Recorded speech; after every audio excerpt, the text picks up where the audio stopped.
A unique individual possesses an extraordinary ability to perceive things beyond normal human perception, including vivid sensory experiences of images, sounds, and smells.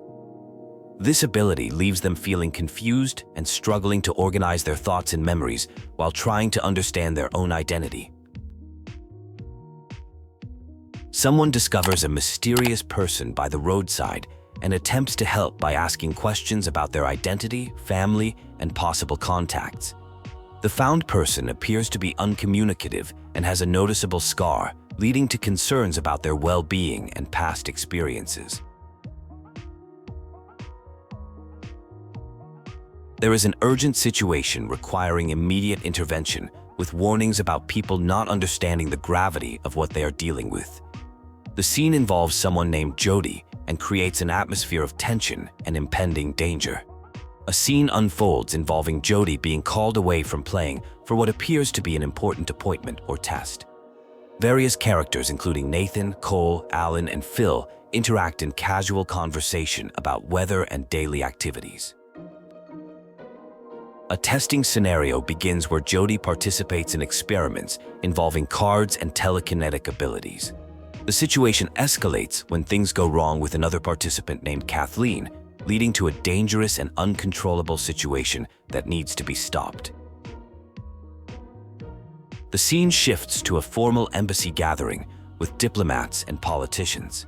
A mission involves retrieving documents from a safe behind a painting, requiring careful navigation around guards and security cameras.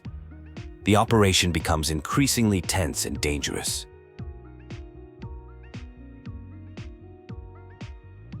A social situation develops involving a birthday party. Despite initial hesitation, someone is encouraged to attend, bringing a rare book of poetry as a gift. The scene highlights social anxiety and the challenges of fitting in with peers.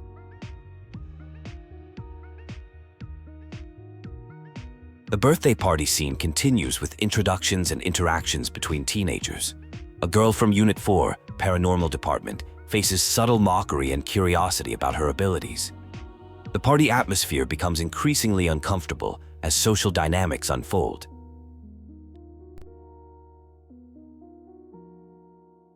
A dance scene leads to romantic tension and uncomfortable interactions. The partygoers pressure someone to demonstrate supernatural abilities, leading to escalating tension and mockery. The situation becomes increasingly hostile and threatening. The party situation deteriorates into a frightening confrontation. Strange and terrifying events occur, leaving the partygoers trapped and panicked. The scene concludes with everyone wanting to leave and return home after experiencing unexplained phenomena. A new doctor named Nathan Dawkins is introduced as a replacement for Dr. Matthews. During their first meeting, Nathan explains his role in studying strange events and asks about an invisible friend that has been mentioned. This sets up an important relationship that will impact future events.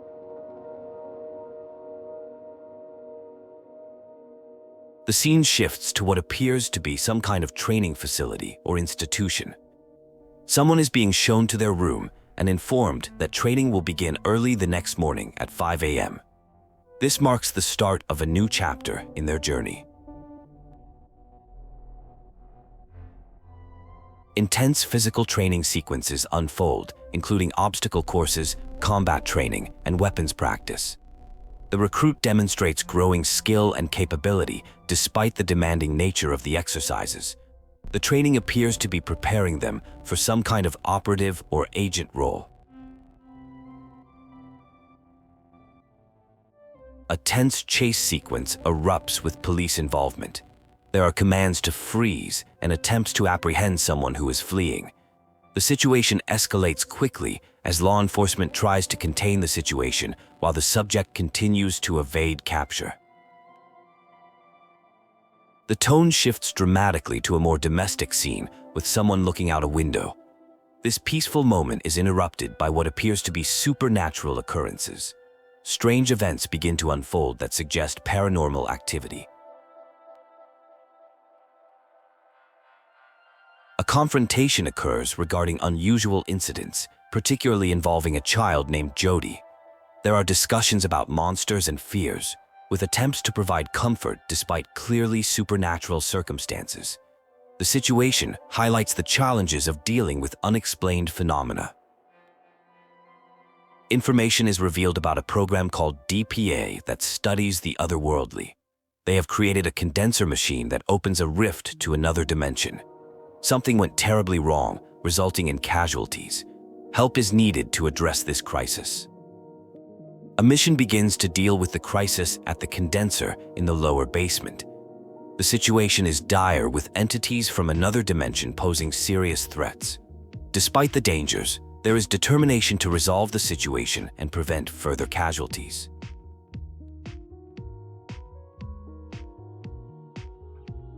A tense situation unfolds with a temporary breach, followed by chaos and panic. Multiple people are in distress, with someone injured and unable to move, while others try to maintain control amidst entities that have invaded a laboratory.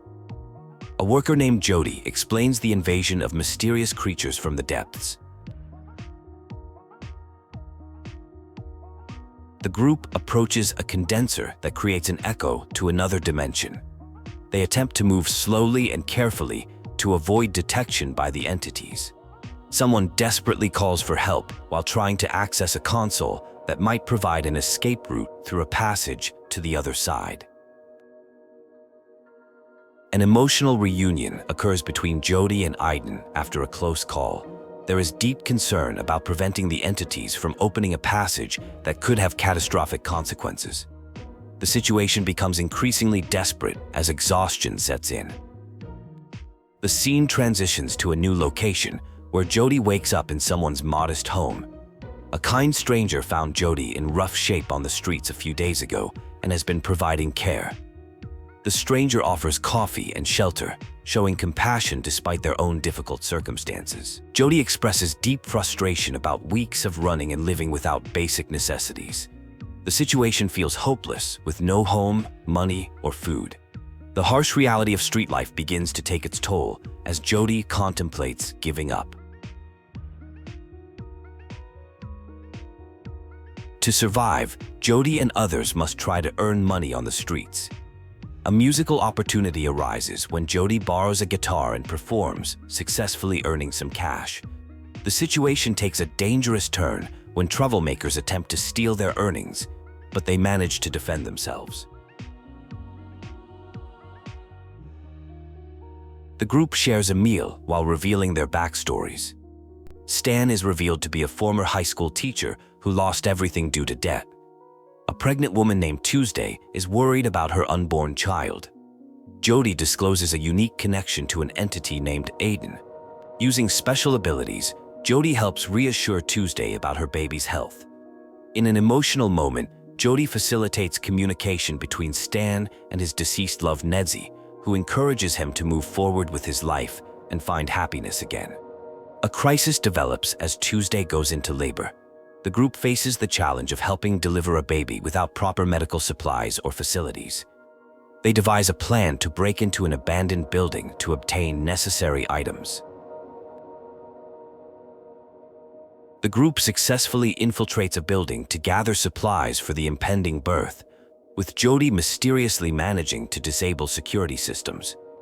They collect essential items just as Tuesday's water breaks, creating urgency to return with the stolen supplies.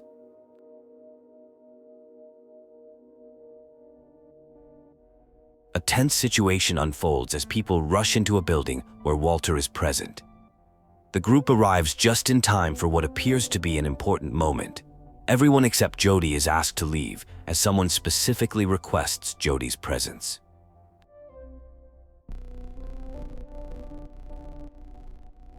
A nervous situation develops as two inexperienced people try to handle what seems to be a medical emergency.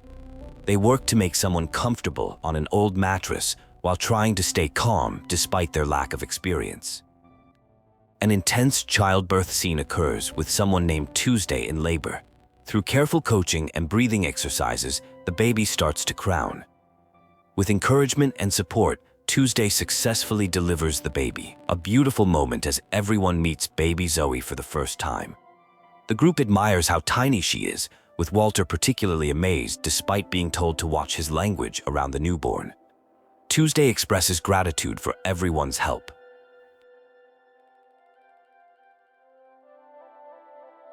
A dangerous situation develops as a fire breaks out in the building. The group splits up to help evacuate, with some people trapped upstairs, including Tuesday and baby Zoe. Intense rescue efforts begin as the fire spreads. After a dramatic rescue, Jody survives, but Zoe experiences breathing difficulties. The fire is revealed to have been deliberately set by antagonists with gasoline and a lighter. The situation becomes increasingly dire as they struggle to save lives. 3 months later, updates reveal that Zoe is doing well, and Tuesday, whose real name is Eliza, has started a new life with a job and apartment. The perpetrators who set the fire were caught thanks to evidence from gasoline on their clothes. The scene shifts to a hospital where someone has been in a coma with serious injuries. CIA agents arrive with an arrest warrant for treason, only to find their target has mysteriously vanished from a 5th-floor room. A flashback reveals someone being left at an institution with emotional goodbyes and promises that it's temporary. The person appears scared and reluctant, but is told they need protection, though they believe no one can truly protect them. More dramatic events unfold, requiring medical attention. Someone named Jody faces restrictions and rules, leading to frustration about not being allowed to be normal like other people their age.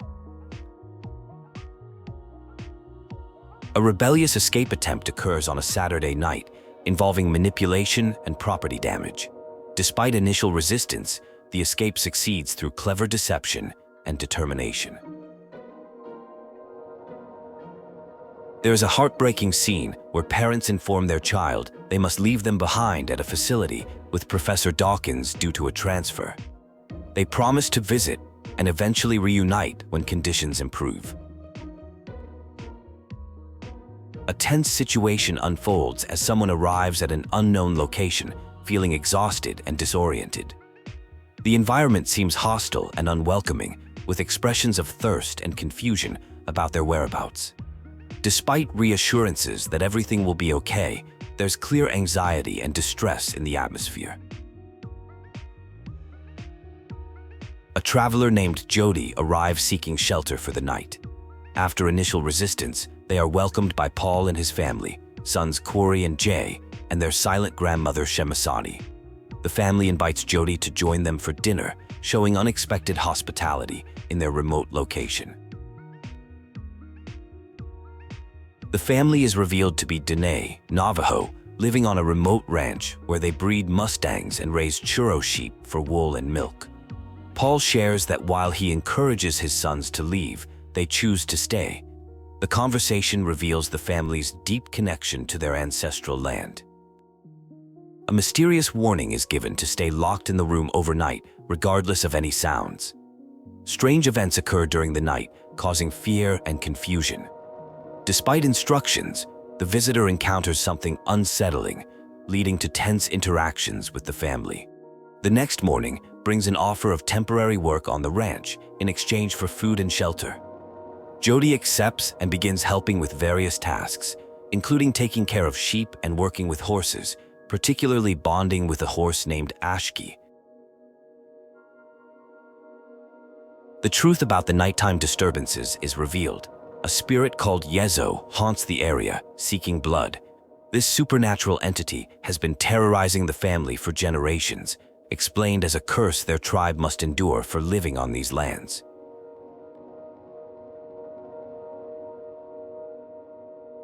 Ancient mysteries begin unfolding through visions involving ritual masks and talismans. These artifacts connect to the history of the land and its spirits, revealing a complex supernatural storyline involving ancestral guardians and protective rituals. A climactic confrontation occurs as the entity returns in daylight. The family attempts escape, but their vehicle fails. They discover that ancestral guardians protect the house from an evil spirit their ancestors summoned for revenge against white settlers. The situation reaches its peak as preparations are made for a ritual to confront the entity. The knowledge of ancient incantations combines with newly discovered ritual practices in a desperate attempt to address the supernatural threat.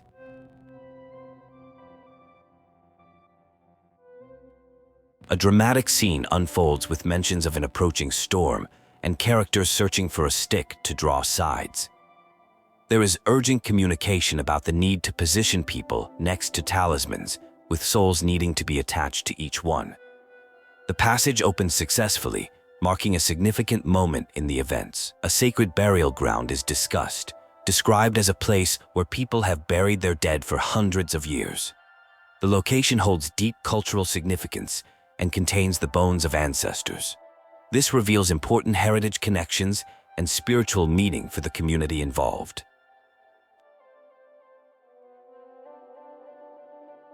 Someone prepares to leave to discover their true identity, having changed their perspective about their unique abilities. Rather than seeing their gift as a curse, they now view it as a way to help others. The community offers them a permanent home should they wish to return, showing deep appreciation for their help in preserving cultural memory.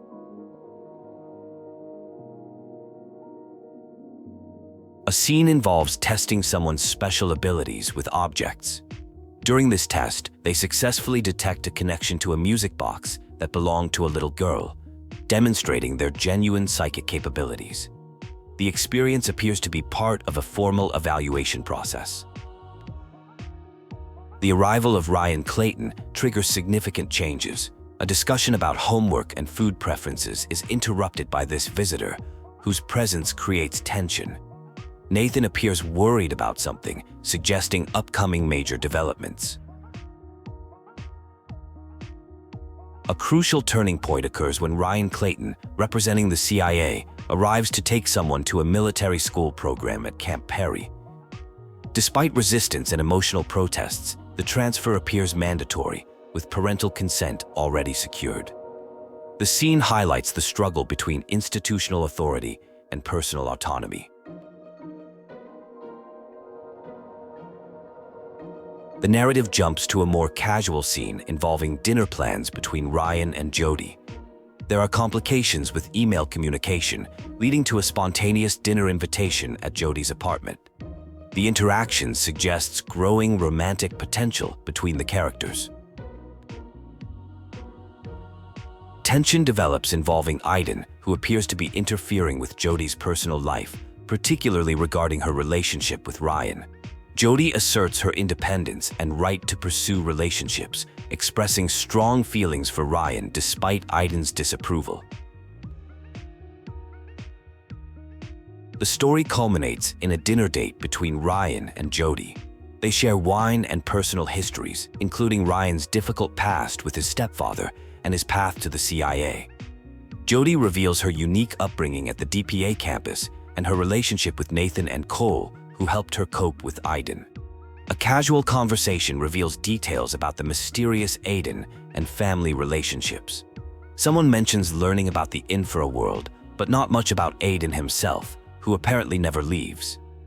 The discussion turns personal, as one person shares they have parents in Oregon whom they rarely visit. The conversation becomes more intimate as relationship status is discussed. One person reveals being separated from their ex-wife for 2 years, noting they had good times but ultimately went separate ways. The other person expresses difficulty with relationships, wondering if it's due to their special nature. The scene shifts to a tired person named Jody wanting to leave. Jason, who had been focused on work, suggests reading a bedtime story from a book he bought that morning. Jody goes to retrieve the book from another room while Jason finishes up his work.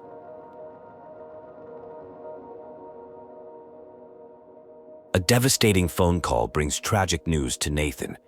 His wife and daughter were killed by a drunk driver who was on the wrong side of the road. The emotional scene unfolds as others try to help manage the immediate aftermath of this shocking news.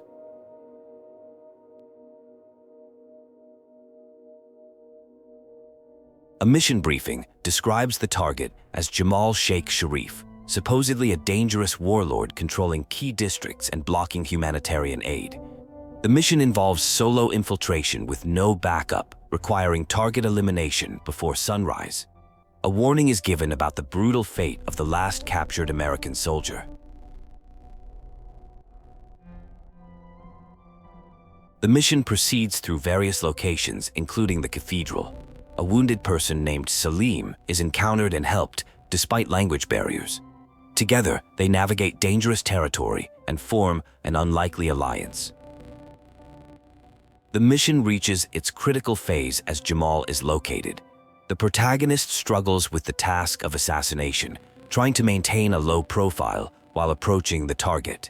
The situation becomes complicated when Salim is revealed to be connected to Jamal. After the mission, it's revealed that this was a CIA operation with unusual protocols, including a private helicopter extraction. The protagonist begins questioning the morality of their actions, haunted by what transpired. The truth emerges through news reports. Jamal was actually a democratically elected president, not a warlord. This revelation leads to international outrage over what is being called a cold-blooded execution. The deception sparks intense confrontation. The protagonist feels manipulated and used by the CIA, leading to a dangerous situation during the helicopter return. The mission ends with the protagonist rejecting further involvement with the agency and running away, warning against any attempts to find them. A touching reunion takes place as a young woman named Jody is greeted warmly and emotionally. The scene captures the bittersweet moment of reconnecting with someone who notices both her beauty and underlying sadness. There is also brief acknowledgement of another person named Aiden. A tense conversation reveals that Jody is being pursued and had to escape.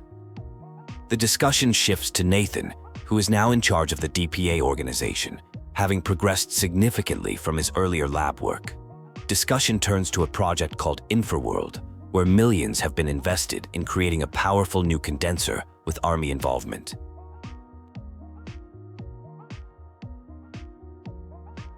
Critical information is revealed about Jody's birth. Her biological mother is Nora Gray, who gave birth at a DPA hospital. The baby was declared stillborn, and Nora was subsequently placed in a psychiatric hospital, where she has remained for 24 years. This news deeply affects Jody, who becomes determined to meet her mother despite warnings about security risks. After expressing gratitude for the help received, the scene moves to a suspicious situation at a facility. The empty parking lot and lack of guards create an unsettling atmosphere. Despite concerns, they proceed with their plan to find Nora Gray in room 43 on the 7th floor. An emotional encounter unfolds as Jody meets her mother. Through supernatural means, past events are revealed, showing how Nora was forcibly separated from her baby. The scene exposes a dark truth about how Nora was deliberately kept sedated and unable to care for her child.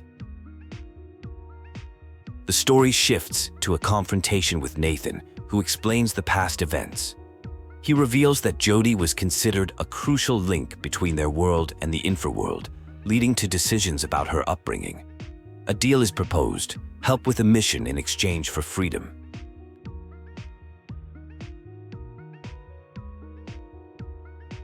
A mission is outlined targeting Kazakhstan, where experiments with the infraworld are being conducted. The objective is to destroy a condenser and advanced technology at a secret base. A team is assembled to assist with this high-risk operation. The team encounters challenges in severe weather conditions while searching for their target. They find shelter in an abandoned fishing village, leading to tension and frustration among team members as they question their mission information.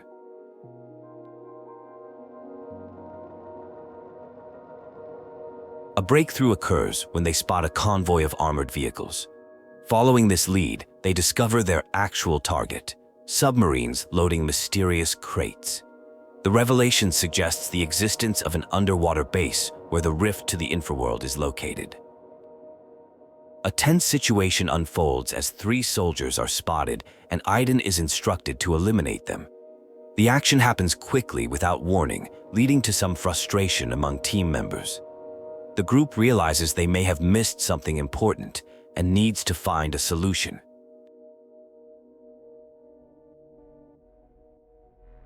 The team discusses their next moves. They develop a plan involving a submarine to reach a base, though the sub only has space for 2 people. Some team members must stay behind to secure an escape route while others proceed with the mission. The situation is acknowledged to be potentially lethal. An intense interrogation scene occurs where someone is being questioned about their identity, employer, and knowledge of a secret base. Despite the painful questioning and threats to comrades, the captive refuses to answer any questions. The interrogator is called away temporarily. The mission objective becomes clear: to find and destroy a condenser. The team encounters challenges and must be careful not to get too close to certain dangers. A situation involving Jody and Arden develops, creating additional tension.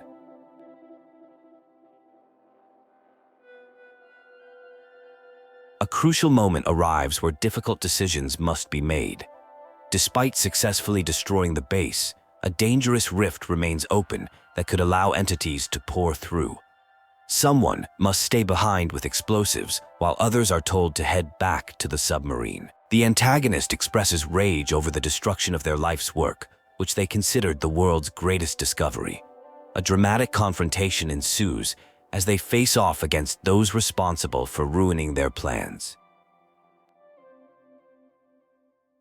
The escape becomes complicated when a shockwave damages the submarine's boosters. With potential hull breach threatening to drown them, the team decides to attempt reaching the surface despite the risks. A touching personal moment occurs between team members facing possible death. The aftermath reveals strategic implications of the mission's success. With the enemy condenser destroyed, one nation now has exclusive access to the infraworld. Plans are made to explore energy resources and military applications, including linking entities to human soldiers. After the mission, team members discuss their futures. One plans to leave for a normal life, while another considers a cushy CIA position. A potential relationship is explored, but timing isn't right. Personal choices and independence become important themes. A poignant scene reveals a tragic backstory involving lost family members and attempts to reconnect with them through supernatural means. The ability to communicate with the infraworld has been used to maintain connections with deceased loved ones, raising ethical questions. The story reaches a climactic point where authorities decide they can't release or eliminate a key person.